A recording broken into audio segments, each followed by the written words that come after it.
Historically, identifying targets for handoff to other weapons or to bring under indirect fire has been a near mysterious art. Today, thanks to the laser, that mysterious art has turned into an exact science.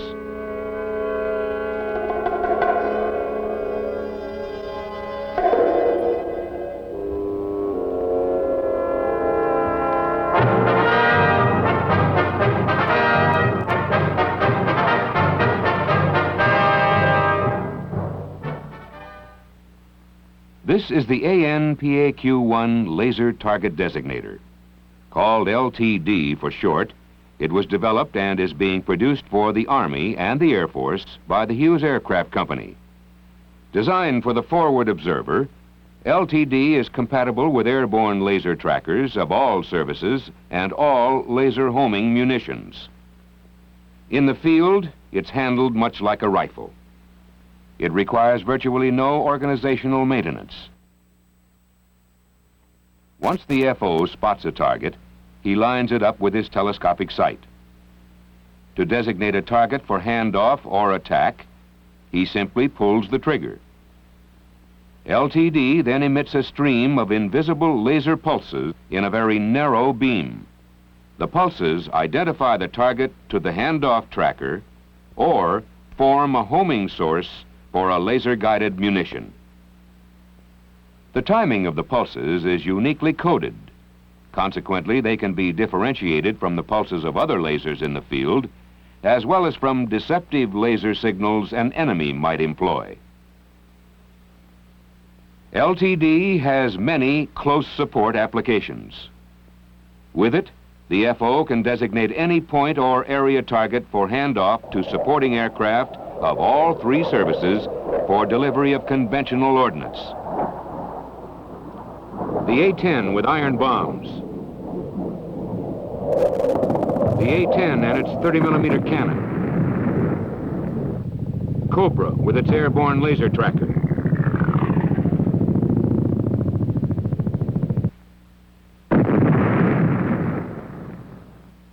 He can also designate targets for laser homing munitions.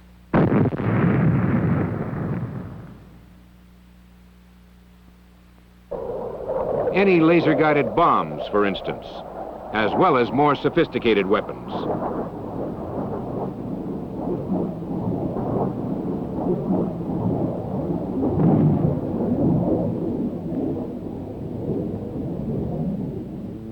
He can also designate areas of suspected enemy activity for aerial scouting, a secured area for aerial resupply drops, a safe landing area for a medical evac helicopter, and he can identify friendly positions before calling fire on nearby targets. This then is LTD. Operates like a rifle, easier to maintain, simpler to use. It can designate any close support target. For operations at more extended ranges, the Army will use the ANTVQ-2 Ground Laser Locator Designator, called GLDD for short. GLDD can not only designate targets for any laser seeker, but also can precisely determine target range, azimuth, and elevation. In the field, two men can easily carry GLDD. They can set it up and be ready for action in less than 5 minutes. The observer trains GLDD manually. Its high-power telescope gives him a precise aim point. To get a fix on a target, the observer momentarily depresses his trigger. Immediately, he gets the target's precise range in meters, along with its azimuth and elevation in mils. To designate a target, the observer switches to designate, then holds his trigger down until the handoff is complete, or the target is hit.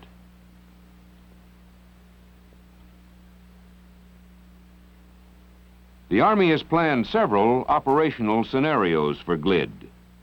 Operation with laser homing munitions. In this scenario, the target may be either moving or stationary. As soon as it is spotted by the observer, he takes a single fix.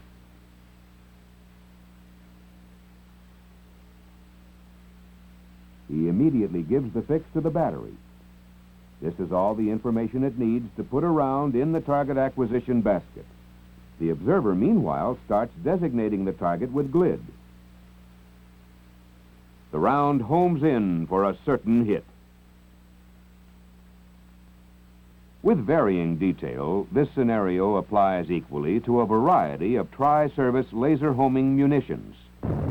The Army's 155mm Copperhead guided projectile. The Army's Hellfire missile. The Air Force's laser-guided bomb.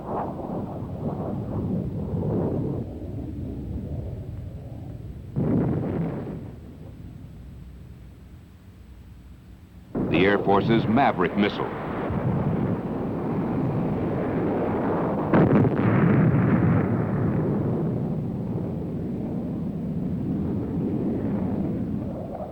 The U.S. Marine Corps' A-4 angle rate bombing system, as well as the Navy's 5-inch and 8-inch guided projectiles, to name a few. Target handoff to aerial observer. In this scenario, a target, either stationary or moving, is spotted by the forward observer. He calls in an aerial scout. When the scout reaches the scene, the observer uses his GLID to designate the target. As soon as the scout's laser locator picks up the target, the forward observer stops illuminating it. The handoff is complete. Now the scout can call in his weapons. Conventional artillery, manual fire control. Typically, in this scenario, a stationary target is spotted by the forward observer. Using GLID, he quickly takes a target fix. He relays the fix to the artillery battery. With this information, the battery can immediately fire for effect. No spotting rounds are necessary. Conventional artillery, computer fire control. In this scenario, the target is moving. In the past, conventional artillery was not effective against such targets. With GLID, it is. The observer takes a series of fixes on the target. On the basis of these, the battery's TAC-fire computer predicts the target's future position. Thus, the battery can fire with effect.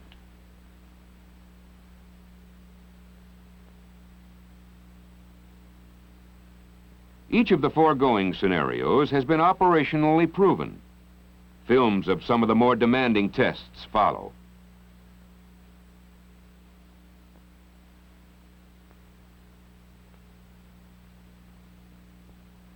In this test, a tank is being fired on by a 3-piece battery. The fire has been directed by a TAC-fire computer receiving periodic fixes from GLID. To avoid damaging the target and to simplify instrumentation, these rounds were set for air bursts.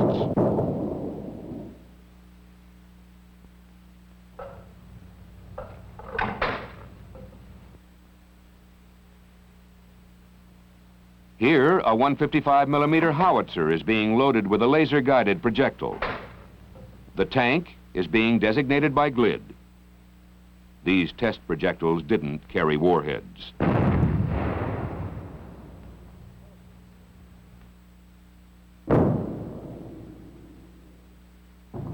This tank is moving at more than 20 miles an hour.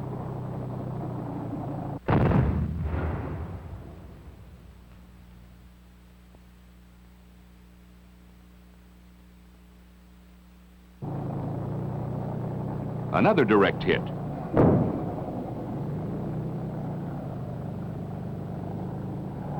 Viewed through a Vidicon camera, this is the GLID laser spot. And this, Another copperhead hit. Here's a Maverick launch against a GLDD-designated target.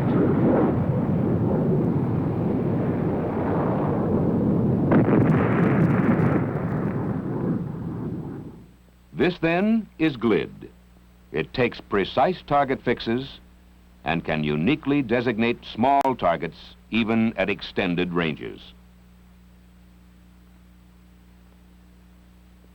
To sum up, the two new laser target designators ideally complement one another. LTD with its extreme portability and simplicity, GLDD with its long range and additional ability to provide target fixes. Each can be equipped with a night vision sight to provide full 24-hour operability. Each is compatible with all NATO laser systems. Together, they will enable our ground-gaining forces to quickly bring devastatingly accurate fire on both point and area targets. For with either designator, to see a target is to locate it. And with today's weapons, to locate a target is to destroy it.